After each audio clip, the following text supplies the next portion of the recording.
आज की पहली और बड़ी खबर की बात करें तो झारखंड का देवघर एयरपोर्ट उड़ान भरने को तैयार। कोलकाता से आई इंडिगो की हुई ट्रायल लैंडिंग। देवघर एयरपोर्ट पर मंगलवार को इंडिगो 320 विमान का ट्रायल किया गया। इस दौरान कोलकाता से आई 180 यात्री की क्षमता वाली इंडिगो फ्लाइट ने लैंडिंग और टेक ऑफ का ट्रायल किया। ट्रायल के दौरान प्रोविजनल स्लॉट के तहत दिल्ली, मुंबई और बेंगलुरु एयरपोर्ट को देवघर से कनेक्ट किया गया था। आपको बता दें कि एयरपोर्ट का उद्घाटन होने के बाद जल्द यहाँ से विमान सेवा शुरू हो जाएगी। देवघर एयरपोर्ट के डायरेक्टर संदीप ढिंगरा ने बताया कि पूरी तरह से ट्रायल सफल हो चुका है। देवघर एयरपोर्ट में मैनेजर और कर्मियों की नियुक्ति भी कर ली गई है। अब नागरिक उड्डयन मंत्रालय से अप्रूवल और देवघर एयरपोर्ट के उद्घाटन की तिथि की घोषणा के साथ 10 दिन पहले एयरलाइंस कंपनियां देवघर एयरपोर्ट से हवाई सेवा के लिए ऑनलाइन बुकिंग भी चालू कर देगी। अगली बड़ी खबर की बात करें तो पुलिस को आधुनिक बनाने के लिए केंद्र सरकार ने जारी किए 126 करोड़ रुपए। जाने किस राज्य को कितने मिले। केंद्र सरकार ने विभिन्न राज्यों को पुलिस बलों के आधुनिकीकरण, पुलिस थानों के निर्माण और कई अन्य योजनाओं के क्रियान्वयन के लिए 126.7 करोड़ रुपए जारी किए हैं। अधिकारियों ने मंगलवार को यह जानकारी दी। केंद्रीय गृह मंत्रालय द्वारा सुरक्षा संबंधी व्यय योजना के तहत छत्तीसगढ़ को 22.59 करोड़ रुपए, झारखंड को 2.63 करोड़ और ओडिशा को 14.76 करोड़ रुपए की राशि जारी की गई है। अगली बड़ी खबर की बात करें तो रांची में पूर्व आईपीएस अफसर की पत्नी ने जहर खाकर की खुदकुशी। वॉशरूम में मिली थी बेहोश। झारखंड की राजधानी रांची में मंगलवार को भारतीय पुलिस सेवा के एक रिटायर्ड अधिकारी की पत्नी द्वारा मंगलवार को कथित तौर पर खुदकुशी करने का मामला सामने आया है। रिटायर्ड आईपीएस अधिकारी आर.के. धान रांची के चुटिया थाना क्षेत्र स्थित सीरम टोली में रहते हैं। बताया जा रहा है कि पूर्व आईपीएस अधिकारी धान की पत्नी ने जहर खाकर खुदकुशी की है। आनन फानन में उन्हें हॉस्पिटल ले जाया गया, जहां पर डॉक्टरों ने उन्हें मृत घोषित कर दिया। मालूम हो कि आर.के. धान आईजी के पद से रिटायर हुए थे। अगली बड़ी खबर की बात करें तो सीएम के गुमला दौरे को लेकर अंतिम चरण में तैयारी। अधिकारियों ने सुरक्षा का लिया जायजा। मुख्यमंत्री हेमंत सोरेन के संभावित गुमला दौरे के प्रशासनिक स्तर पर व्यापक तैयारी की जा रही है। कार्यक्रम में कल्याण विभाग के विभिन्न योजनाओं के तहत लाभुकों को परिसंपत्ति वितरण करने के साथ साथ नई बहाली को नियुक्ति पत्र वितरण करने की भी संभावना है। सीएम के गुमला दौरे को लेकर सुरक्षा व्यवस्था का भी खास ध्यान रखा जा रहा है। मालूम हो कि मुख्यमंत्री का 8 जून को गुमला के परमवीर अल्बर्ट एक्का स्टेडियम में कार्यक्रम निर्धारित किया गया है। इसके लिए प्रशासन ने व्यापक तैयारियां की है।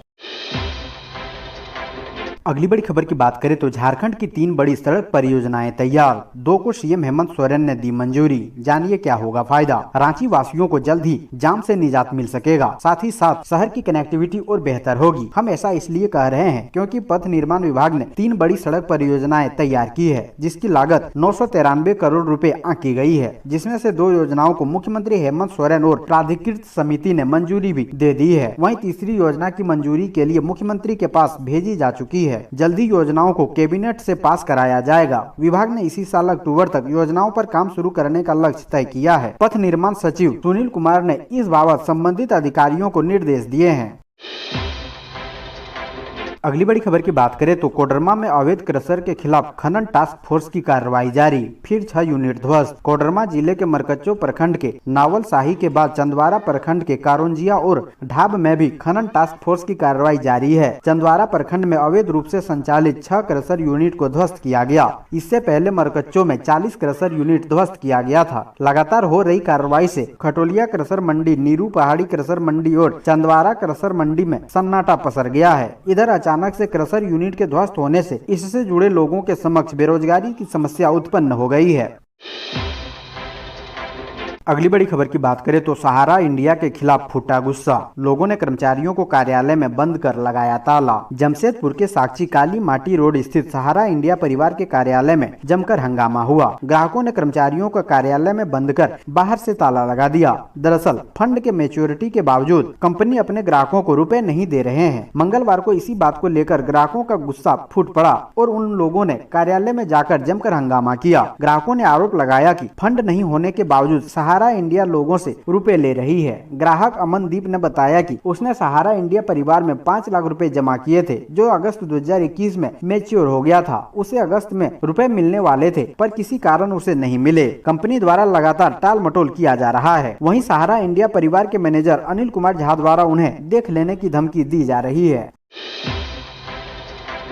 अगली बड़ी खबर की बात करें तो हेमंत सोरेन चलाएंगे ट्रक, भाजपा चलाएगी सरकार। सुनिए निशिकांत दुबे ने ऐसा क्यों कहा। भाजपा सांसद निशिकांत दुबे लगातार मुख्यमंत्री हेमंत सोरेन पर शब्द प्रहार करते आ रहे हैं। यह सिलसिला थमने का नाम नहीं ले रहा है। हेमंत सोरेन जब भी कुछ कहते हैं, भाजपा खेमे से निशिकांत दुबे तुरंत उनके खिलाफ मोर्चा खोल देते हैं। हेमंत सोरेन के डेग डेग पर निशिकांत दुबे पहाड़ की तरह खड़े नजर आते हैं। अगर मुख्यमंत्री हेमंत सोरेन कोई निमंत्रण आमंत्रण भेजकर औपचारिकता भी निभाते हैं तो निशिकांत दुबे सियासी प्रहार करने से नहीं चूकते। झारखंड की राजनीति में इन दिनों सबसे ज्यादा सुर्खियों में रहने वाले विपक्षी भाजपा नेता हैं। पार्टी के अन्य नेताओं से कहीं ज्यादा इंटरनेट मीडिया में सक्रिय रहने वाले निशिकांत दुबे की पूरी राजनीति इस समय हेमंत सोरेन के इर्द गिर्द घूमती नजर आ रही है। निशिकांत दुबे ने अब एक नया ट्वीट किया है। ट्वीट के साथ मुख्यमंत्री हेमंत सोरेन के एक वीडियो भी है। इस वीडियो में हेमंत सोरेन बाबा नगरी देवघर में भाषण दे रहे हैं। इसमें मुख्यमंत्री युवाओं से कह रहे हैं, हल और बैल चलाने के साथ साथ ट्रक, बोलेरो आदि भी चलाने का हुनर होना चाहिए। नौकरी की संभावनाएं सीमित है, लेकिन जीने के साधन असीमित है। जरूरी नहीं कि हर कोई कलम ही चलाए, आदि आदि। मुख्यमंत्री के इस बयान को ट्वीट करते हुए निशिकांत दुबे ने लिखा है, मेरे प्रदेश के भावी युवाओं, तुम्हारे मुख्यमंत्री हेमंत सोरेन जी का कहना है कि राज्य में नौकरियां सीमित है, आप ट्रक चलाइए, टेम्पो चलाइए, बढ़िया है ना। और मुख्यमंत्री हेमंत सोरेन जी युवा भी आपसे कह रहे हैं कि अगले चुनाव में आप भी ट्रक चलाइए, सरकार बीजेपी चला लेगी।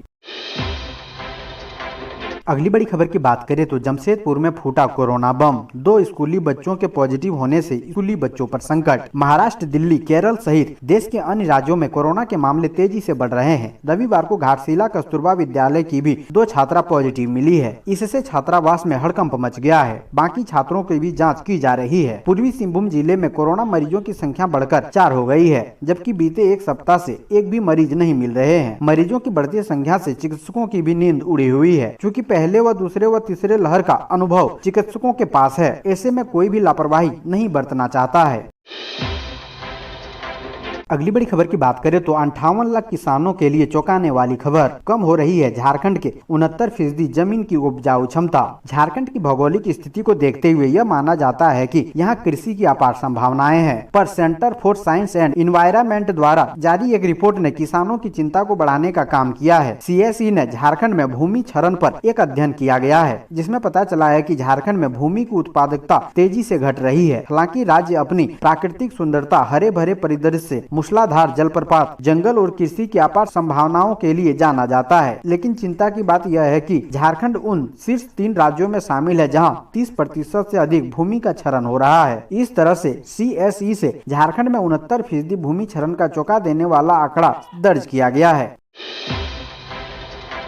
अगली बड़ी खबर की बात करें तो झारखंड सीएम हेमंत सोरेन ने कोर्ट से मांगी शारीरिक उपस्थिति से छूट। लोकसभा चुनाव में आचार संहिता उल्लंघन का मामला। झारखंड के मुख्यमंत्री हेमंत सोरेन के वकील ने 205 CRPC के तहत विशेष MP MLA अदालत में एक आवेदन दायर कर सशरीर उपस्थित से छूट की मांग की है। सीएम हेमंत सोरेन को 2019 लोकसभा चुनावों के दौरान आदर्श आचार संहिता के उल्लंघन से संबंधित एक मामले में अदालत के सामने पेश होना था। बता दें कि 2019 के लोकसभा चुनाव के दौरान मुख्यमंत्री हेमंत सोरेन की पार्टी का गमछा कंधे पर डालकर वोट डालने चले गए थे। इसके बाद उनके खिलाफ आचार संहिता के उल्लंघन का मामला दर्ज किया गया था।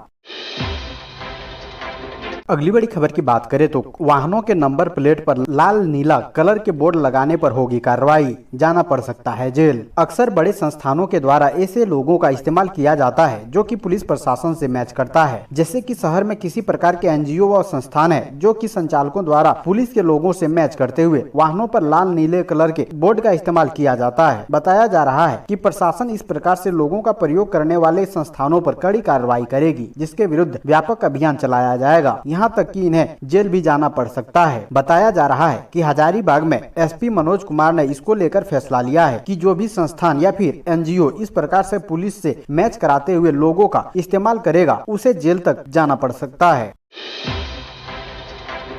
अगली बड़ी खबर की बात करें, अमेरिका में डॉक्टर कर रही ट्रेनिंग, लोहरदगा में उसके नाम से कोई और कर रहा इलाज के नाम पर मरीजों के साथ धोखाधड़ी सामान्य बात हो गई है। अक्सर ऐसी खबरें आती है कि झोला छाप डॉक्टर ने इलाज के नाम पर किसी मरीज की जान ली। ऐसी खबरें भी आती रहती है जिसमें निजी अस्पताल ने इलाज के नाम पर मरीजों से ज्यादा पैसे वसूले। लेकिन हद ये है कि डॉक्टर अमेरिका में ट्रेनिंग कर रहा है और उसके नाम पर लोहरदगा में क्लिनिक चल रहा है। एक दंत चिकित्सक ने लोहरदगा ऐसा ही कुछ किया है। जैसे ही मामले की जानकारी मिली, स्वास्थ्य विभाग इसे गंभीरता से लिया और जांच के आदेश दिए। विभाग का कहना है कि मामले में जो भी दोषी होगा उस पर सख्त कार्रवाई की जाएगी।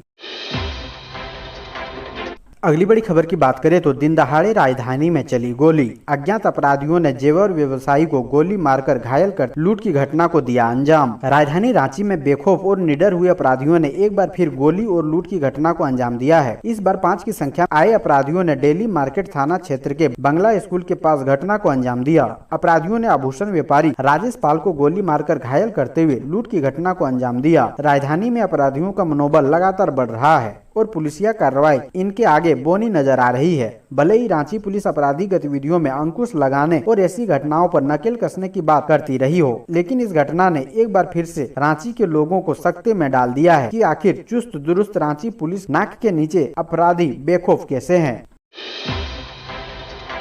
अगली बड़ी खबर की बात करें तो होल्डिंग टैक्स बढ़ोतरी को लेकर जुगल सलाई बाजार बंद। जुगल सलाई बाजार बंद करने की तैयारियां तेज, कई संगठनों ने किया समर्थन। झारखंड सरकार की ओर से होल्डिंग टैक्स में की गई बढ़ोतरी के खिलाफ बुधवार 8 जून को जुगल सलाई बाजार बंद करने की तैयारियां तेज हो गई है। जुगल सलाई रेंट पियर्स एसोसिएशन की इस घोषणा के समर्थन में कई संगठन सामने आ रहे हैं। इसमें जुगल सलाई दुर्गा बाड़ी ट्रस्ट एवं महाराजा रंजीत सिंह सेवा दल शामिल है। इन दोनों संगठनों ने जुगल सलाई बाजार बंद करने का समर्थन देने का निर्णय लिया है। इस मामले में महाराजा रंजीत सिंह सेवा दल की बैठक अमृतपाल सिंह चीनू की अध्यक्षता में हुई। इसमें झारखंड सरकार की ओर से होल्डिंग टैक्स में 3 गुना बढ़ोतरी का विरोध किया गया।